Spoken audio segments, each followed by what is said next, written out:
Sea restaurant. Our specials for this evening will be the genuine USA beef burger with fries, or the Wagyu pot roast with a flared Indonesian flavor. Do any of these spark your interest? No, she's still trying to decide. Why do you care where your beef comes from anyways? Because I want to support our US beef producers. I'll be back to get a check on you. Have we reached the decision? We'll take the USA beef burger and fries, please. Great choice. I'll get that right in. Thank you. Have we found anything that fancied your interest? Yeah, we'll have your Wagyu pot roast with a side of mashed potatoes. Great choice. Oh, I did not see you there. As your witness today, you will see both sides of the controversial topic of domestic beef versus foreign beef. Domestic beef production accounts for 9% of the beef industry and develops a revenue of more than $7.5 billion each year. On a typical year, our country will ship 2.4 billion pounds of commercial beef to 23 different countries. Foreign beef production accounts for 8 to 20% of the beef industry and develops a revenue of $9.4 billion each year.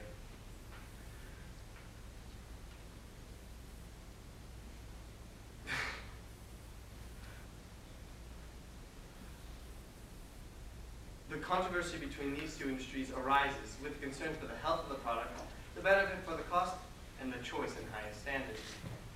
On a typically, domestic beef per pound is 2% more expensive than foreign beef.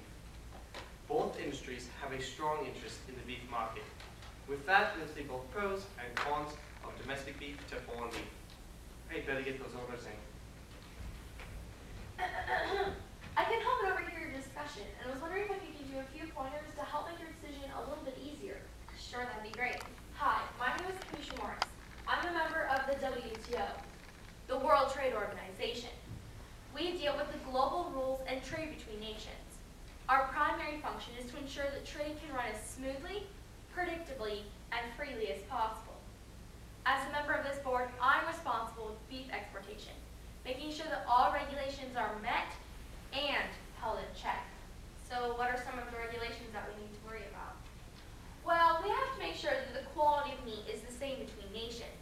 We need to make sure that all regulations due to the USDA are met and held in check, making sure that it's safe to consume for the American consumer. Well, that ensures the uniformity to be the same. But what about health concerns with how the livestock are raised and vaccinations used in foreign countries? Well, the WTO cannot interfere with the country's vaccinations. But when it comes to withdrawals, they must be exactly parallel to insist the safety of its consumer. We also take into account the quarantine of live animals and the treating of them throughout the human food source system. Are you really sure about that? Another thing that sets foreign beef apart from domestic is how cost-effective it is. Foreign beef stands alone when it comes to the price tag. We, as the World Trade Organization, can monitor prices to give you a price that is both reasonable and affordable. I would like to thank the expert in the room for helping clarify some of the controversy behind importation of beef, though I feel she may have missed a point or two. As our world's population continues to grow, we must look at other means to meet our food consumption requirements. If we do not move food across the borders and international waters, we will have an increased amount of nutrition and starvation. And that still doesn't affect my opinion on US beef. Okay, excuse me? I don't mean to butt in, but I'm a local counter-agent and help overhearing you discuss the business that I make my living off of. Can I help clarify some of your points? If you'd like to. As we look at the international markets, one of the big items missed is that cost reduction here in the US is much greater than in foreign countries. This can be seen in the average income taxes of these countries.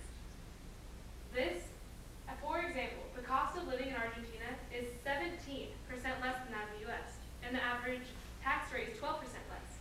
This cost of living and tax decrease allows for a producer to supply product at a cheaper rate, which usually means poorer quality.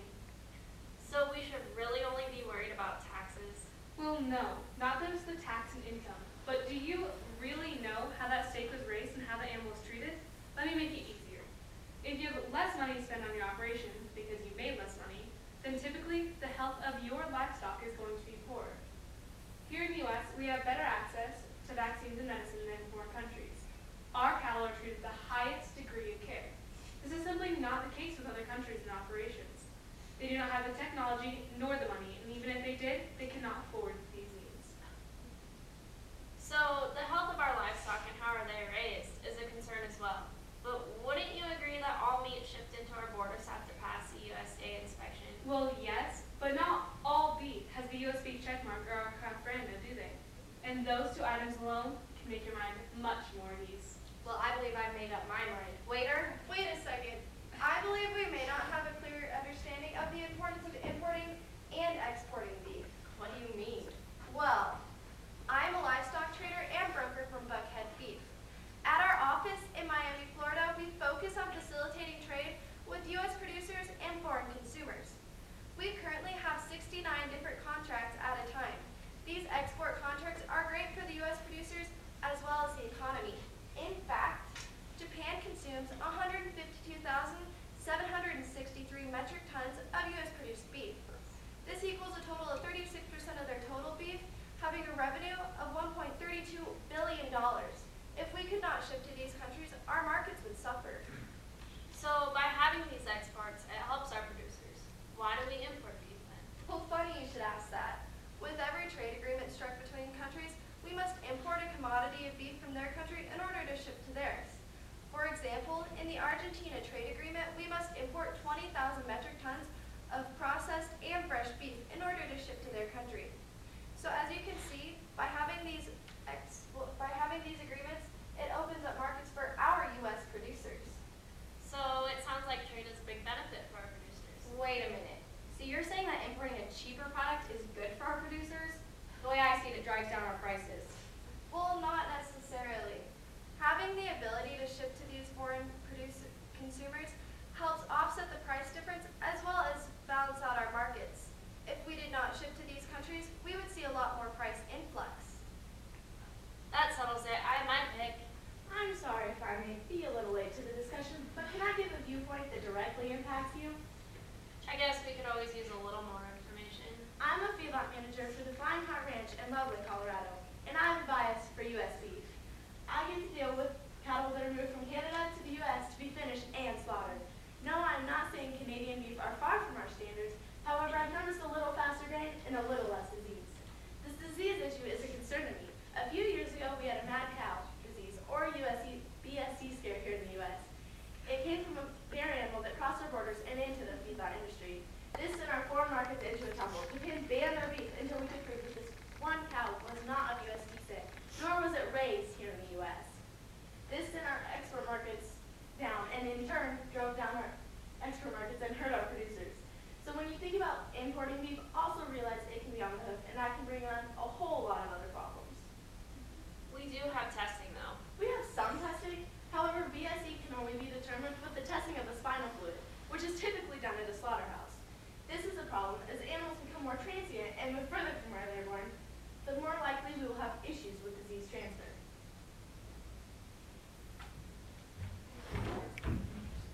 I'm sorry, but have we reached a decision? Well, if you could give me a minute, I just have so much information to go through. To summarize, the con side of importing beef is that there's a chance for disease crossing our borders. We can also see a difference in how the beef are raised, which could lead to a difference in the product that reaches our store shelves. And lastly, the cost of raising beef here in the U.S. is much different than raising beef in foreign countries. All of these issues can cut into the pocketbooks of our producers and affect our beef markets. That makes a solid decision for me. Yes, that can be a concern. However, we must take into account the pro side to importation of beef. The imported beef are held to the same standards as the USDA standards. Also, the imported beef helps opens up our markets for our beef to reach other countries. This influences our markets, giving us a more stable and higher price without as much market volatility. Lastly, this helps us meet our global demands. So with that, let me take a look at that menu again. All right, what does it look like?